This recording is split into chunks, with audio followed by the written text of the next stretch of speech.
Hey guys, today I'm going to be talking about what my personal experiences playing over the board has taught me about the fastest ways to gain ELO. This is probably the first video of a multi-video series, and specifically this video is going to be focused on how to pick your tournaments and use a database to your advantage. Alright, these two might sound like very mutually exclusive topics, but they overlap quite a bit. Alright, so anyway, our first topic is tournaments, right? Play quads. Alright, that's all there is to it. Alright, the video's over.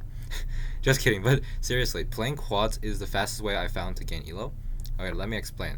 So when I say play quads, I really mean play small tournaments, such as like local chess clubs or community events where they meet every once a week. Okay, avoid, I emphasize this in all caps, alright? Big tournaments, unless you're seriously underrated. For example, you haven't played in 5 years and you've been studying like Kung Fu on a high mountain, you know? But other than that, avoid big tournaments for now. I'll explain, I'll talk more about it later, alright? So why do you want to play small tournaments? Well, what tends to happen is, number one, old people tend to gather there, and number two, the same people play there every single week, alright? So why should you prey on older players? Okay, so no disrespect or anything, but as people tend to get older, they're not at their prime anymore, right? They don't practice as much. They have other responsibilities, yada yada. Right? So these older fellows tend to come every week. They play mostly for fun, many of which are at their floor, right? They're at their floor. They used to be really good. They were once at their prime. They might have been 2200, 2300, 1800, whatnot, but now they must have dropped 200 points, right? Maybe they're their floor at 1800.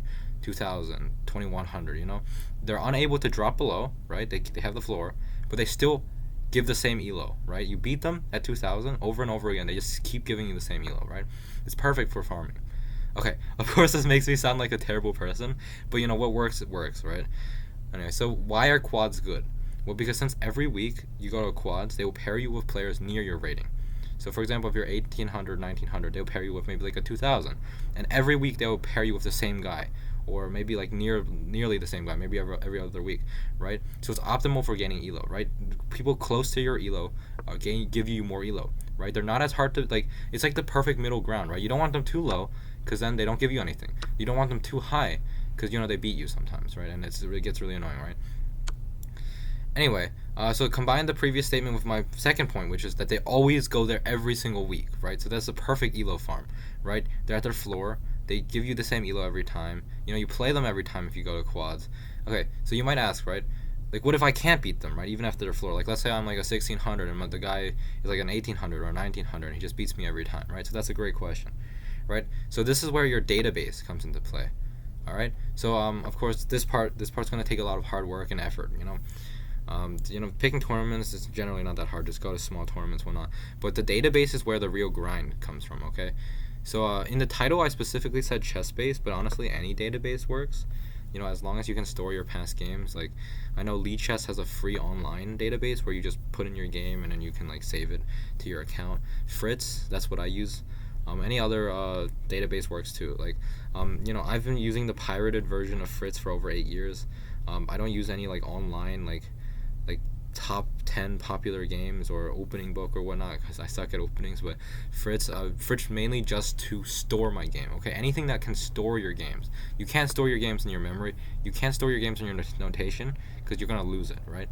So you want to store it in one consolidated location where you have a big database, right? So now that you created your database, then enter every single game you play from now on, okay? You play a game, you play 3 games at a quad, you go home, you enter your game. What's even better is you play the game, you get your notation sheet, between rounds you enter your game, right?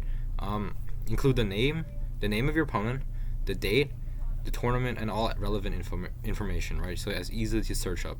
So now that you've created this database where you put every single game you play, it becomes a specialized cheat bank for you, right? From every single person you played. It's specialized to you. It's not like you you try to find a chess.com account online, right, to see what games they've played before, yada yada. No, these guys are specialized to you. They've played you. They've played your opening. Again, they've played in your opening. You know exactly what they do. So it's you have perfect memory, right? Photographic memory even.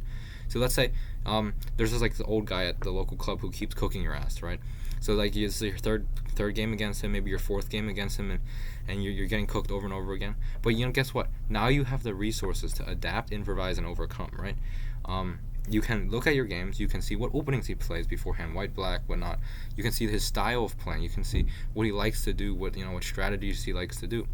And guess what? That guy, he probably isn't doing as much work as you are. Because you know what he's doing? He's just there to meet his old buddies, right, and have some fun. Maybe socialize every Saturday, every Sunday. Maybe, he's not really there to, like, get better. Because, like, he's past that. He's, like, past his prime. He's not playing chess, like, as his job. Like, if you're in this video, watching this video, you really want to gain ELO, right? You're motivated to gain ELO. These guys, they do care about their ELO, yes, but they're not that as driven as you are, right? They're not going to be like looking into this one kid they played like three times. Like it just doesn't happen. Like you might just leave somewhere else.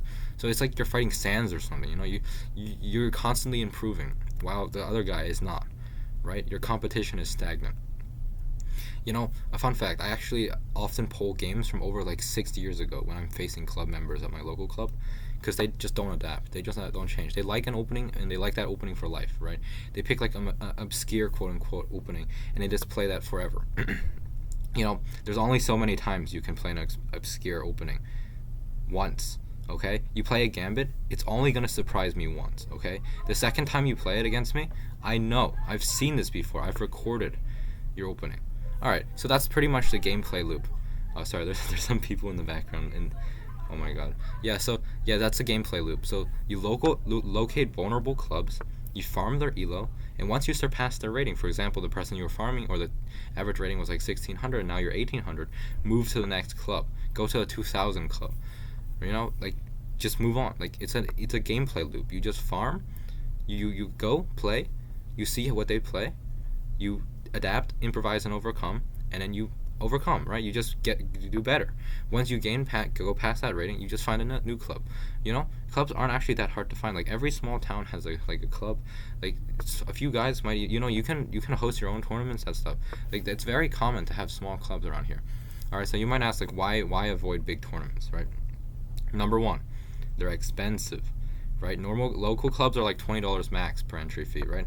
And you got to play like 3 games, like, specifically quads, compared to like the over $100 big tournament entry fees for like 7 games. Remember, we're min-maxing games for ELO, not for fun. If you want to play for fun, just play online. If you want to gain ELO, if you want to get, like, you increase your ELO, you need to be thinking about this sort of stuff. All right, and then this is probably the most important thing. If money is not your concern, then you might be like, okay, I just play big tournaments. But this is probably the most important thing. Big tournament players are just stronger. Okay, for example, let's take the World Open, right? Everyone there, especially from international, they're there to represent their country. They're not there to just like fool around, right? They're locked in, man. Of course they've been grinding practice before, and they're locked in, man. Like, speaking from experience, I've been cooked so many times by people lower than my rating, because they're just locked in. They've been doing tactics for weeks. Big tournaments are where people go to perform, right? Small tournaments are where people go to vibe, right? So if you're locked in at a small tournament, you're gonna cook everybody. But if you're locked in at a big tournament, you're just everybody else, right? Okay, so in summary, just play small tournaments. They're really good. They're really good to gain ELO. Just really record and study the players there. They tend to be weaker, more predictable, less adaptive, right? Make sure your database is up to date, so you always have the jump on the players you played before. And finally, only play big tournaments if you're looking for fun. They're not really optimized for rating growth, all right? So these strats have definitely taken you decently far, and I hope they work for you, all right? Thank you very much, and hope you subscribe.